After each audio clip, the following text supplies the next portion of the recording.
तब विचार हमें नई ऊर्जा, नई दृष्टि प्रदान करता है।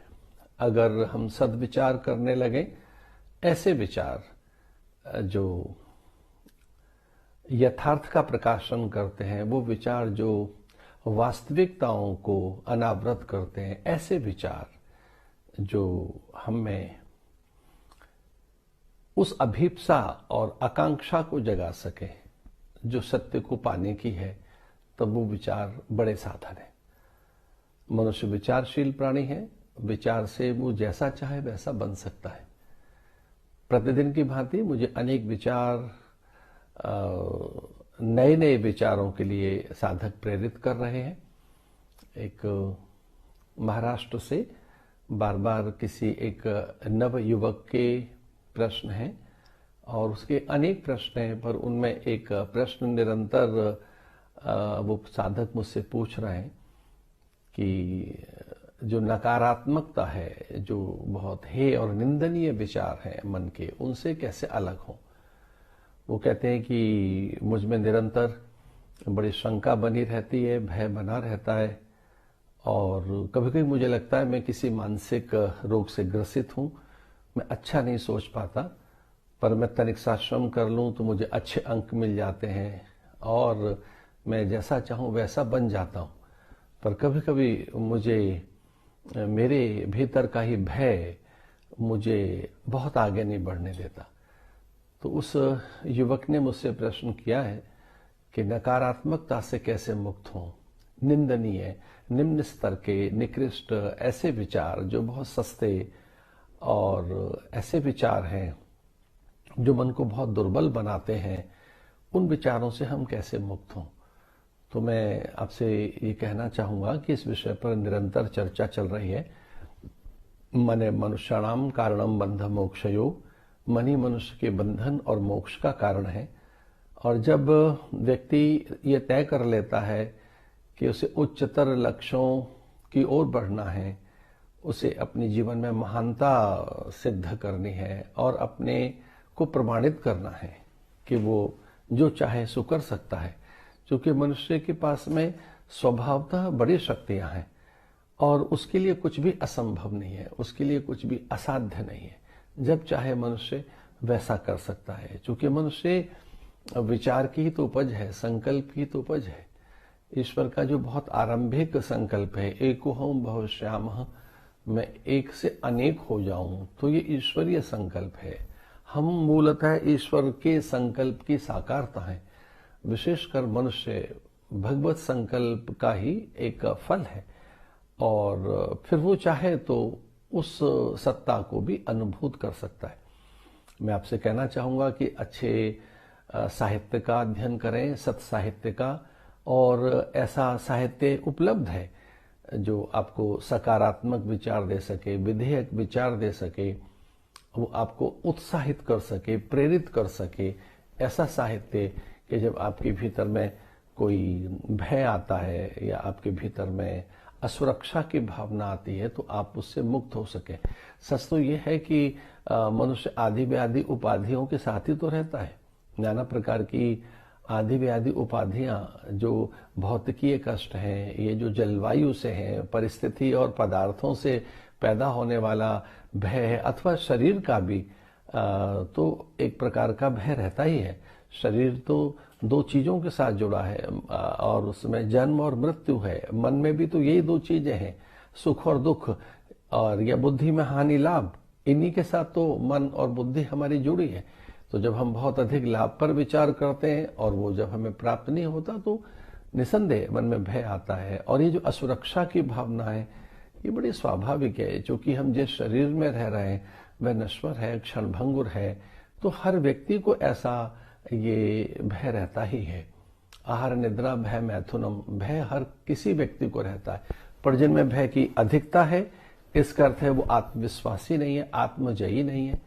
तो जो आत्मविश्वासी हैं, जिनका स्वयं पर विश्वास है, जो शुभ कर्म नित्य करते रहते हैं, जो छोटे छोटे कार्यों में व्यस्त रहते हैं और अपने को अच्छे कार्यों के साथ जोड़ देते हैं, सामाजिक कार्यों के साथ, सेवा और परमार्थ के कार्यों के साथ, उन कार्यों के साथ जो लोग के कल्याणकारी कार्य हैं, तो उनमें भय नहीं रहता। पर सच ये है कि मनुष्य भयभीत तो रहता ही है, उसमें नाना प्रकार की व्याधियां तो रहती हैं।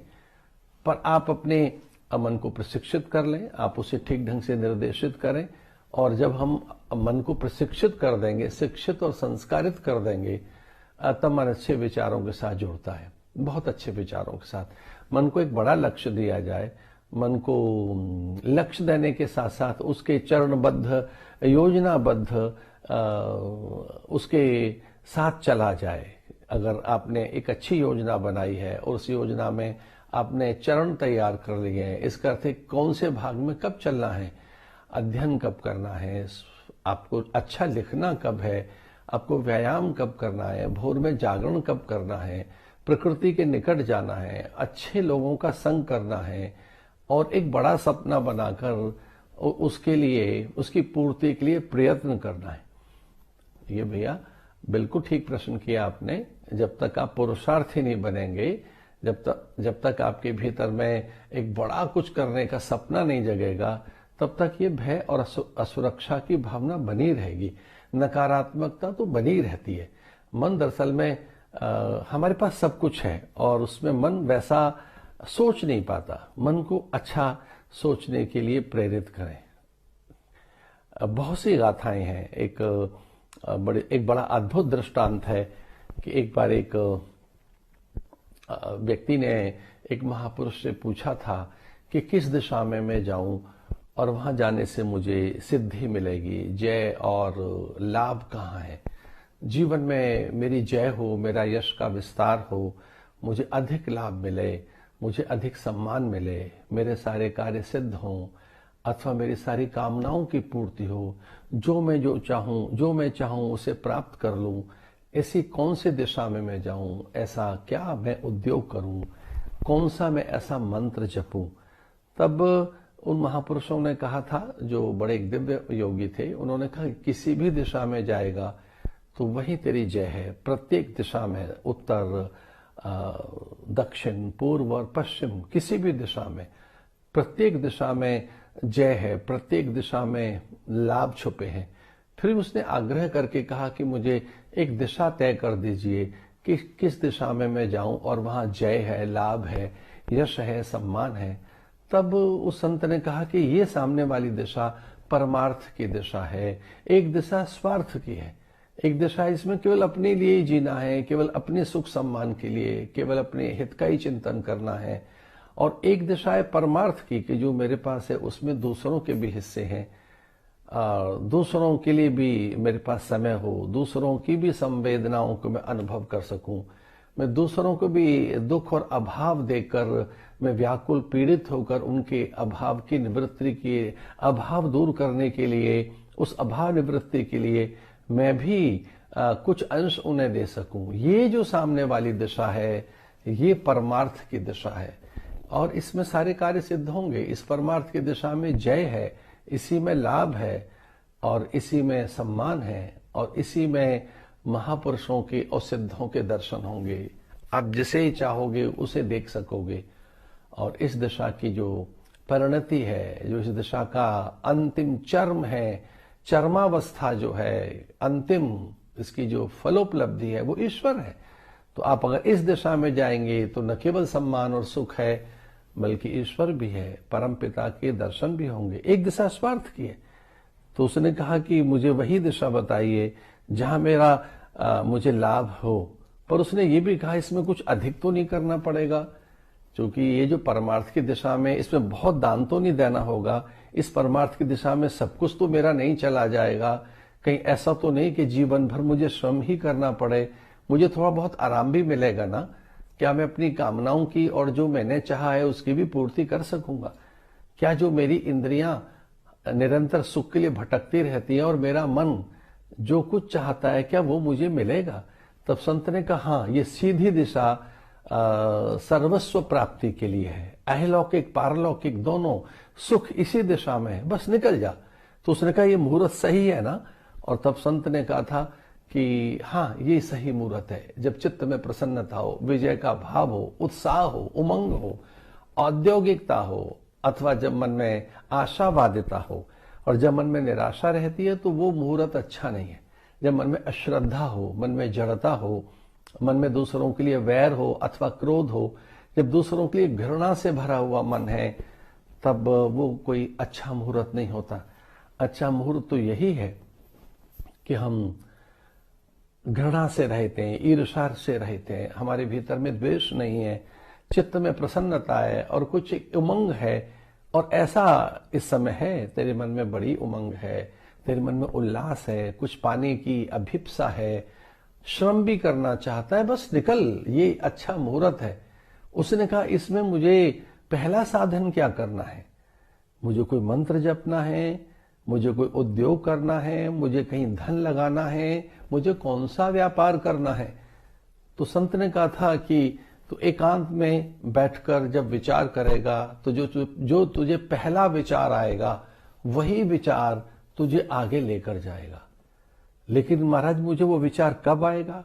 तब उसने कहा जब तू एकाग्र होकर, शांत होकर, व्यवस्थित होकर, संतुलित होकर, बहुत अधिक एकाग्रता पूर्वक जब तू स्वयं से प्रश्न करेगा कि मुझे क्या करना चाहिए, तब तुझे सही उत्तर मिलेगा। पर ये मैं कब प्रश्न करूं अपने से? उस साधक ने पूछा। संत ने कहा कि थोड़ा चल और सजग होकर चल, सावधान होकर चल, तुझे मार्ग में ही कोई एक ऐसा जरूर विचार आएगा कि अब मुझे एकाग्रता के साथ स्वयं से पूछना है कि सही क्या है। और सच तो यही है कि हमें सही क्या है ये पता लगाने में बहुत देर नहीं लगती। बड़े शास्त्र हैं, अनेक दृश्य घटनाएं जीवन में हैं, अनेक उपदेश आपको मिले हैं, अनेक लोग आपको मिले हैं, माता पिता ने, बंधु बांधवों ने, न जाने कितने लोगों ने आपको बताया सही क्या है। आप सही कर नहीं पाए हैं, आपको पता है कि सही क्या है, आप जानते हैं कि सत्य किस दिशा में, आपको ये पता है कि क्या नहीं करना चाहिए और क्या करना चाहिए, आपको पता है कि किसी को दुख नहीं देना चाहिए, आपको पता है आत्मन प्रतिकूला नहीं परेशान न समाचरित, जो हमें अच्छा नहीं लगता वो अन्य के साथ नहीं करना चाहिए, हमको पता है कि हमें मिथ्या नहीं बोलना चाहिए, हमें दूसरों का अहित नहीं करना चाहिए, हमें पता है कि हमें दूसरों को आहत और अपमानित नहीं करना चाहिए, ये हमको पता है।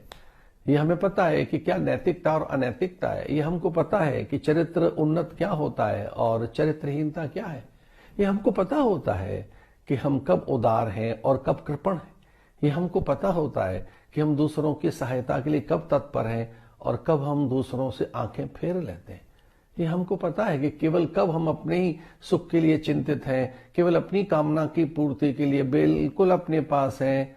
ये हमको पता होता है कि कब हम सेवा नहीं कर रहे हैं, हमें कब स्वार्थ जगा है। तो उस संत ने ये बात कही थी कि थोड़ा आगे चल, और जब अच्छा सोचेगा और तुझमें गहरी एक प्यास जगेगी सत्य की, और जो पहला विचार आएगा वो करना। चल पड़ा वो उस दिशा में, और थोड़ा चलते चलते चलते जब वो उस घने जंगल में से निकल रहा था, तब उसे ऐसा लगा कि अब मैं बहुत थक चुका हूं और थकान के बाद अच्छा सोच नहीं पाऊंगा, तो अभी कुछ थोड़ा विश्राम कर लेना चाहिए मुझे, और विश्रांति के काल में मुझे विचार करना चाहिए कि क्या सही है, सही क्या हो सकता है। और वो उस एक वृक्ष के नीचे बैठ गया, और जब उस वृक्ष के नीचे बैठा तो उसे पहला विचार आया शुद्धता का, पवित्रता का, कि मुझे यहाँ जो पत्ते पड़े हैं, बिखरे हुए पत्ते, इन पत्तों को हटाकर थोड़ी शुद्धता रखनी चाहिए। इन पत्तों को हटाऊं मैं, यहाँ का थोड़ा जो कचरा इसे हटाऊं, एक छोटा सा सुंदर सा बैठने का स्थान बनाऊं। और तब वो वहां के कांटों को हटाने लगा, रूखे सूखे पत्तों को हटाने लगा, और धीरे से जब वो पत्ते हटा रहा था तो एक स्थान बन गया। ये पहला चरण है कि जब हम भीतर झांक कर देखेंगे तो कुछ हेयता, मलिनता, त्याज्य और ऐसी अपूज्य वस्तु हमें दिखेंगी। जब भी कभी हम भीतर झांक कर देखेंगे तब हम बहुत सहसा विचार कर सकते हैं कि हम घृणा लिए बैठे हैं, दूसरों के लिए द्वेष लिए बैठे हैं। हम एकदम जब पता लगाना चाहें तो हम पता लगा सकते हैं कि हम किस तरह से, ईर्ष्या हमारे भीतर है, क्रोध हमारे भीतर है। तो वो जो एक गीता के 12वें अध्याय में जो 13वां श्लोक है, अद्वेष्टा सर्वभूतानां मैत्र करुण एव च, भक्ति यहां से आरंभ होती है, भगवान की ओर की यात्रा यहां से आरंभ होती है। और गीता में ये जो 8 श्लोक हैं, गीता के 12वें अध्याय में 13वें श्लोक से लेकर और 20वें श्लोक तक, ये जो 8 श्लोक हैं इन्हें अमृताष्टक कहते हैं। आप कभी इन पर विचार करके देखो और यहीं से मार्ग निकलेगा, यहीं से आपको सिद्धि और समाधान दिखाई देंगे। यहीं पर जीवन की जय और उच्च लाभ है, यहीं पर जीवन का बहुत बड़ा मांगल्य और जीवन की सार्थकता इसी में है। और यहीं भगवत प्राप्ति भी है, अथवा जो चाहें वो हमें प्राप्त हो सकता है। सारे अलौकिक पारलौकिक सुख यहीं पर है। उन साधु के, उस महापुरुष के कहने से वो पेड़ के नीचे बैठा था, फिर पत्ते हटाने लगा था और फिर उसे ऐसा लगा कि मैं आंखें बंद करके विचार करूं। गुरुदेव ने कहा था जो पहला विचार आएगा उसी की ओर मैं चलूं। और जब उसमें पहला विचार आया तो उसने कहा कि अगर मुझे धन की प्राप्ति होगी तो वो धन मैं सेवा के कार्यों में लगाऊंगा, क्योंकि मुझे लगता है कि मुझे बहुत धन की प्राप्ति होगी, मुझे बड़ा सम्मान मिलेगा, मुझे बड़ा यश मिलेगा। क्योंकि गुरु ने मुझसे ये कहा है कि तू इस दिशा में जाएगा तो बड़ा सम्मान, बड़ा सुख और बड़ा यश मिलेगा, और इतना मिलेगा कि तू बांटता रहे और यही तुझे भगवत प्राप्ति होगी। तो एक अच्छा विचार, एक शुभ विचार उसके मन में पैदा हुआ कि ये सच है कि मुझे इस दिशा में बहुत धन मिलेगा तो मैं दूसरों की सहायता करूंगा, मैं सेवा करूंगा। और उस वृक्ष के नीचे बैठकर उसमें परमार्थ का भाव आया। और ये बहुत कम लोगों में आता है, ये बहुत कम देखा गया है कि हम कभी पारमार्थिक हों। और ऐसा भाव वृक्ष के नीचे ही आ सकता है, नदी के पास आ सकता है, खिलते फूल के पास आ सकता है। ये विचार परमार्थ का आएगा ही तब जब किसी परमार्थी के संग में बैठोगे। और परमार्थ के कारण साधुन धरा शरीर, ऐसा भी कहा गया है, साधु की संगति पारमार्थिक है। महापुरुषों के पास बैठोगे तो परमार्थ के भाव आएंगे। अन्य लोगों के पास कभी कभी स्वार्थ की गंध आती है। और साधु बिल्कुल वृक्ष की तरह से बताया गया, वृक्ष कभू नहीं फल भके, नदी न संचय नीर, परमार्थ के कारण साधुन धरा शरीर। जैसे वृक्षों के फल स्वयं के लिए नहीं है, नदियों का जल स्वयं के लिए नहीं है, औषधियां स्वयं को लाभान्वित नहीं करती, औषधियां अन्यों के लिए, दूसरों के लिए बनी है। तो उसके गुरु ने कहा था कि तू एक अच्छा विचार सोचेगा तो और उस विचार से कोई आगे बढ़ाना। वृक्ष के नीचे बैठकर पत्तों को हटाकर एक सुंदर सा स्थान बैठने के लिए बनाकर उसमें जो पहला विचार आया वो सेवा का आया। जो पहला विचार आया वो बांटने का आया कि मुझे बंटना है, बांटना है।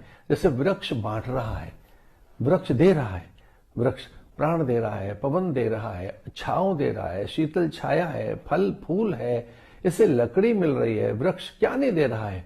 तो उसके भीतर वृक्ष के पास बैठते ही परमार्थ का विचार आया, सेवा का, स्वच्छता और पवित्रता का विचार आया। ऐसा ही ज्ञान की सप्त भूमिकाओं में पहली भूमिका है शुभेच्छा।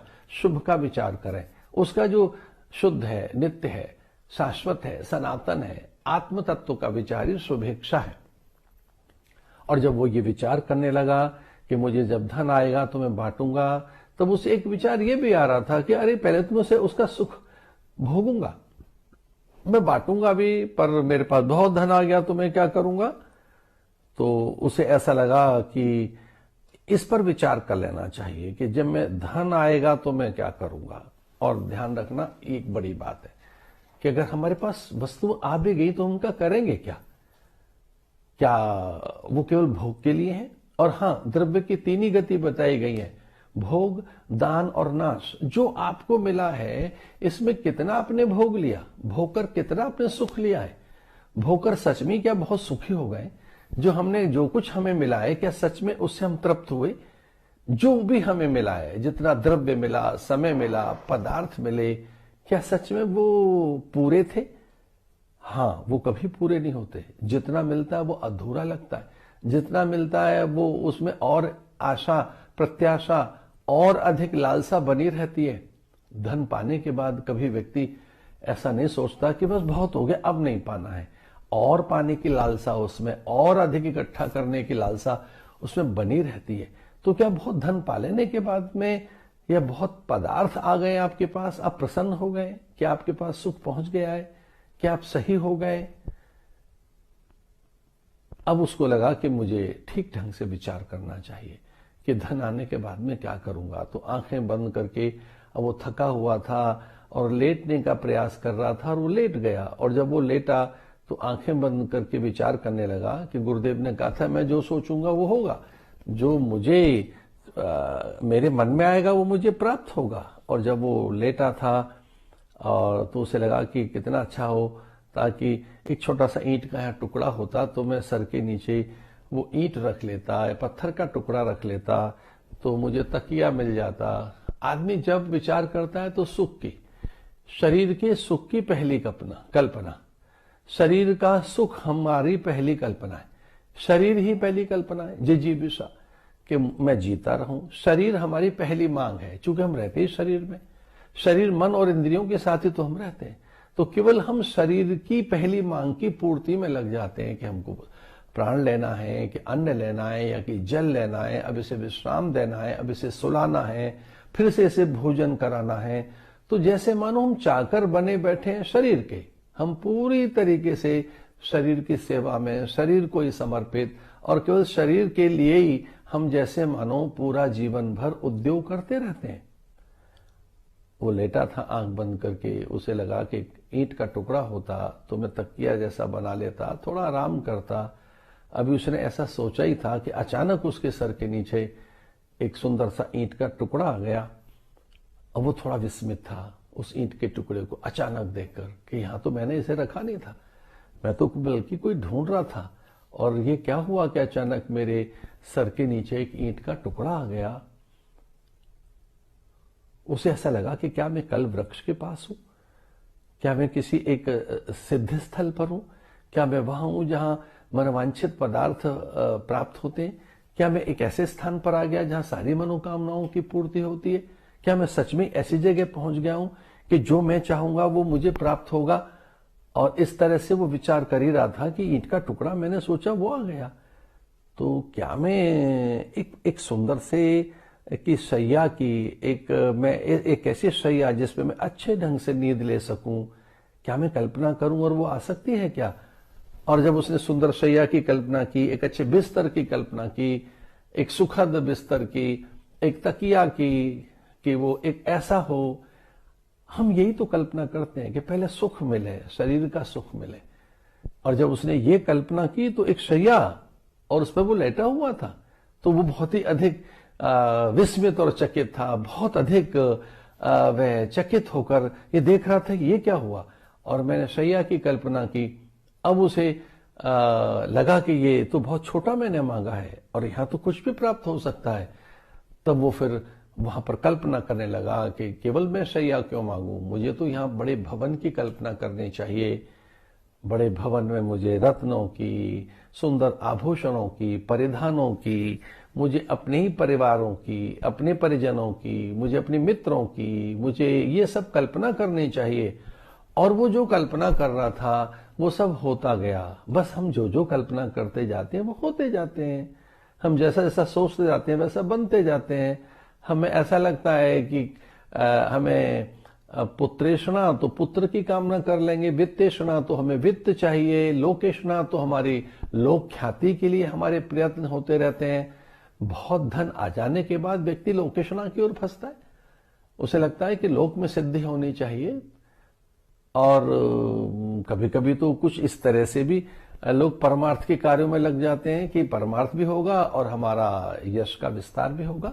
लोग हमें धार्मिक भी कहेंगे, हमें आध्यात्मिक कहेंगे, हमें बहुत ही शीलवान सदाचारी कहकर हमारा बहुत आदर करेंगे लोग, क्योंकि हम तो दान दे रहे हैं, हम तो सेवा के कार्यों में लगे हैं। तो कई बार तो कुछ लोग इस तरह से भी अपना एक पीआर वर्क खड़ा करते हैं। पीआर, ये एक जो युग है इसमें ये शब्द बड़ा प्रचलित है कि मैं कैसे बहुप्रचारित हो जाऊं, बहुप्रतिष्ठित हो जाऊं, मैं अत्यंत लोकप्रिय बन जाऊं, मैं शिखरस्थ और शीर्षस्थ बन जाऊं, सर्वत्र मेरी ख्याति बिखर जाए और सभी के बीच में मैं एक आकर्षण का केंद्र बन जाऊं, सर्वत्र मेरा वर्चस्व हो, मेरा एक नेतृत्व हो, मेरा एक स्वामित्व खड़ा हो और सब मेरे अधीन हो, मैं किसी एक समुदाय और किसी समूह का शासक बनकर और बहुत अधिक आदर मुझे मिले। ये लोकेषणा, और उसके भीतर ये सारी कामनाएं जगने लगी थी।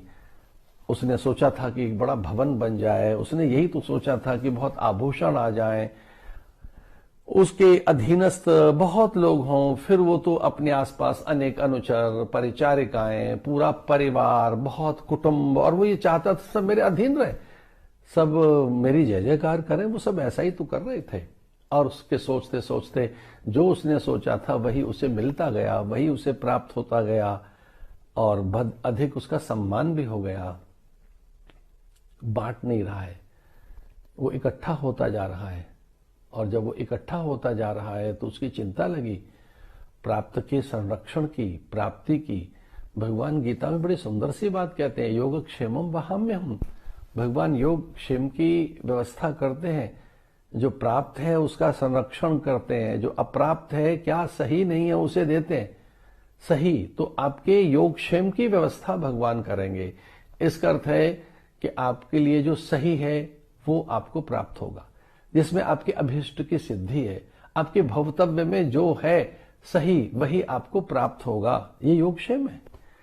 भगवान जो आपके सत्कर्म आपके द्वारा होते रहे, शुभ कर्म आपके द्वारा होते रहे, और पारमार्थिक कार्य आपके सिद्ध होते रहे, और जो अप्राप्त में एक पारलौकिक जो आनंद है उसकी भी आपको प्राप्ति हो, इसके लिए भगवान योगक्षेम ये सब व्यवस्था करते रहते हैं भगवान। और तब वो विचार कर रहा था कि मुझे सब मिल गया है, लेकिन ये कहीं छूट तो नहीं जाएगा, ये कहीं कम तो नहीं हो जाएगा।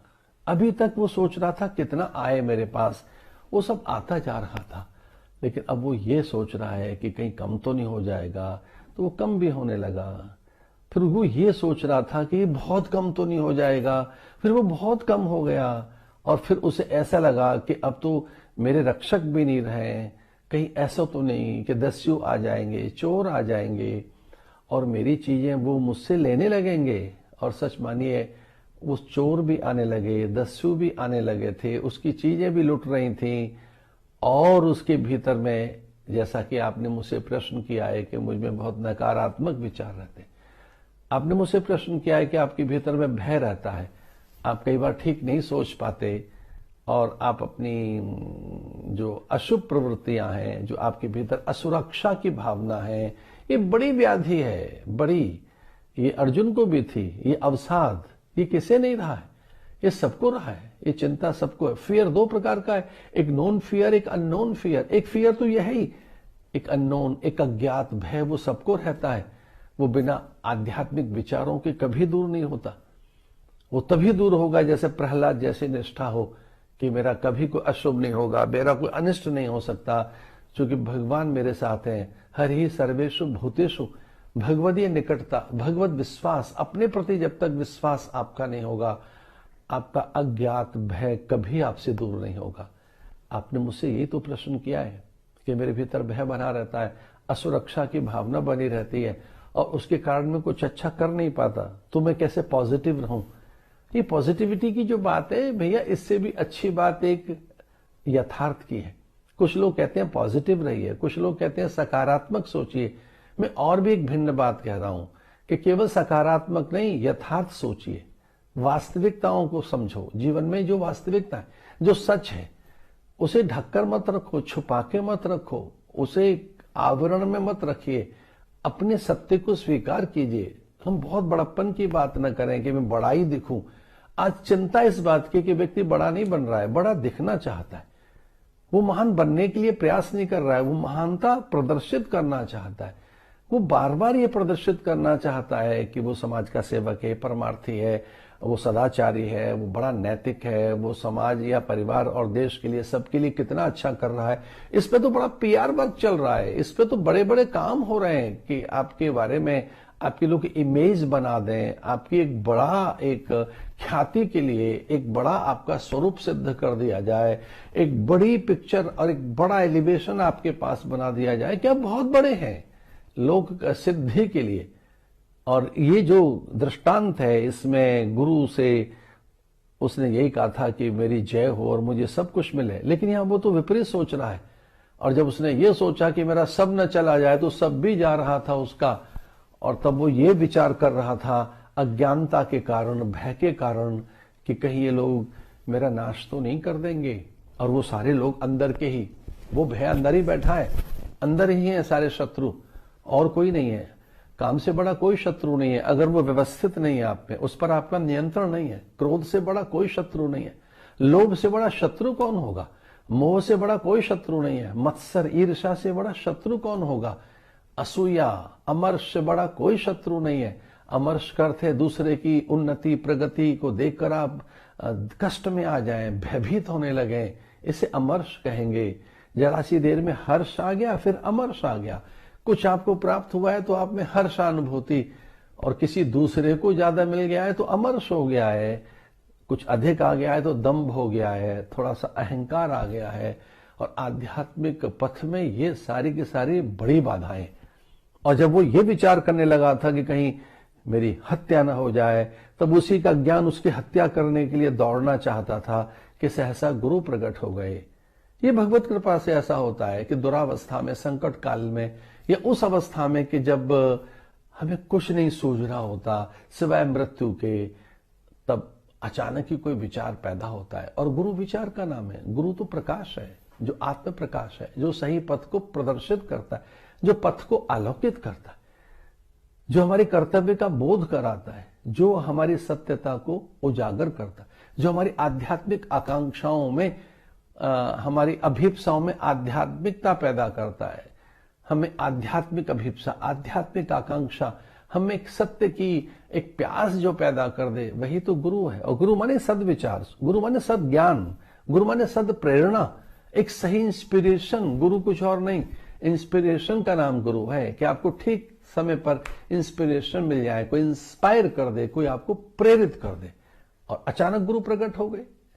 वो ये सोच रहा था कि मुझे धन मिले तो धन मिल गया था, बड़ा घर भवन मिले, सब उसके बन जाए, सब उसके बन गए थे। फिर वो ये सोचने लगा था कहीं चला ना जाए, तो वो जान में लगा था। फिर वो ये सोच रहा था कि मेरी मृत्यु न कर दें, तो वो भी सामने आकर खड़े हो गए थे। हमारे संशय तो हमारा नाश करता है। और तब गुरु ने कहा कि अरे फिर से सही सोच। और गुरु ने कहा कि सोच, ये सब छोटे हैं मेरे सामने और ये सब भाग जाएंगे, ये मेरे सामने बलवान नहीं है, मैं अकेला हूं, अकेला ही पर्याप्त हूं। और जब मैंने अकेले ने ये सोचा था कि ये सब बड़ा हो जाए, तो ये मेरे एक सोचने से इतना बड़ा मैंने प्रपंच रच लिया, इतना बड़ा संसार मैंने बना लिया, मेरे सोचने से तो ये हुआ। तो मेरे अच्छे सोचने से भी इसका विनाश हो सकता है, ये विलीन हो सकता है, ये शत्रु मेरे पास कभी नहीं रहेंगे। और गुरु ने कहा था कोई शत्रु नहीं है, देख तू बड़ा बलवान है। एक सत्य संकल्प जगा, सत्य काम बन। और जैसे ही उसने सत्य संकल्प जगाया कि शत्रुओं को मैं पराजित करूंगा, तो शत्रु पराजित हो गए थे। और तब उसने पूछा था गुरुदेव मैं कहाँ हूं? तब गुरु ने कहा था तू कल वृक्ष के पास है, यहां जो सोचेगा वही होगा। तेने मित्र सोचे, मित्र आ गए, तेने शत्रु सोचा, शत्रु आ गया, तेने हानि सोची, हानि होने लगी। तू पहले लाभ सोच रहा था, लाभ हो रहा था। तू मान की बात सोच रहा था, तेरा यश हो रहा था। अब तू अपमान सोच रहा है तो अपमान होने लगा। सोचने से ही है। आप इस सोच विचार को बदलिए। अच्छे आहार से ऐसा होता है, अच्छी संगति से ऐसा होता है, अच्छी पुस्तकें पढ़ने से ऐसा होता है, सदग्रंथों से ग्रंथियां खुलती हैं, महापुरुषों की निकटता से बड़ा बल मिलता है। और वह बल, आत्मबल जब आपके भीतर जगेगा तो कोई शत्रु रहेगा ही नहीं। फिर किसी प्रकार की कोई दुविधा नहीं रहेगी, कोई अल्पता नहीं रहेगी। और अल्पता तो विचार के कारण होती है। जैसे ही सस्ते विचार आएंगे तो कमी आ जाएगी। कमी दरअसल में हमारे विचार के कारण, अज्ञानता के कारण उपजती है। तो इस नवयुवक ने मुझसे पूछा है, प्रिया आपने मुझसे ये पूछा है कि आप में बहुत भय रहता है। तो भय का कारण कोई और नहीं, आपके विचार में ही भय है।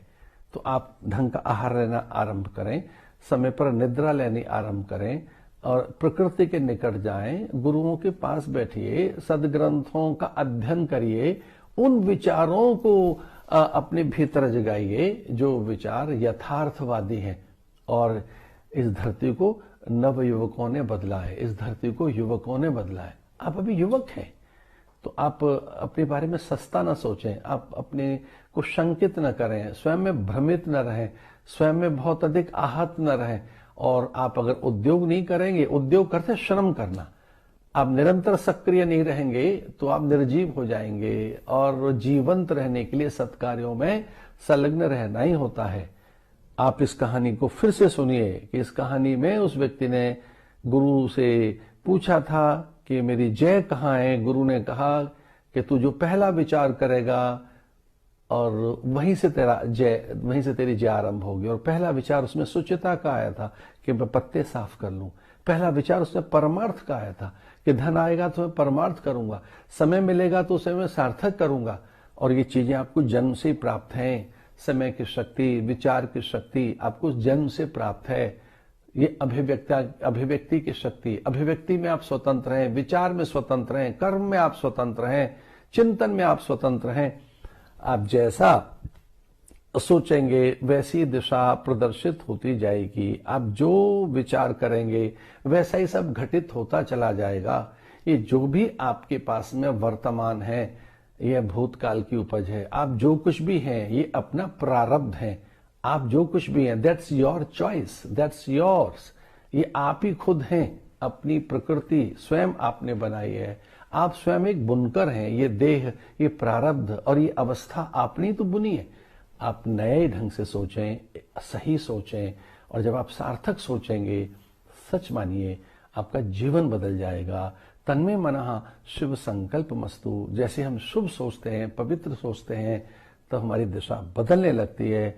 आओ अच्छा सोचें, अच्छा विचार करें। उसके लिए अच्छी पुस्तकें हैं, अच्छे ग्रंथ हैं। सत्पुरुषों के पास जाएं, महापुरुषों की निकटता में पहुंचें। और जैसे ही आप सत्संग में, इसका अर्थ है अच्छे व्यक्तियों के संग में पहुंचोगे, उनके पास पहुंचोगे, विचार बदलेगा, आपकी दृष्टि बदलेगी, आपका जगत बदलेगा। विचार बदलते ही आपकी प्रकृति और आपका जगत और सारी आपकी सब चीजें बदल जाएंगी। आओ अध्यात्म में रहें, स्वभाव में रहें, विचारों को बदलें,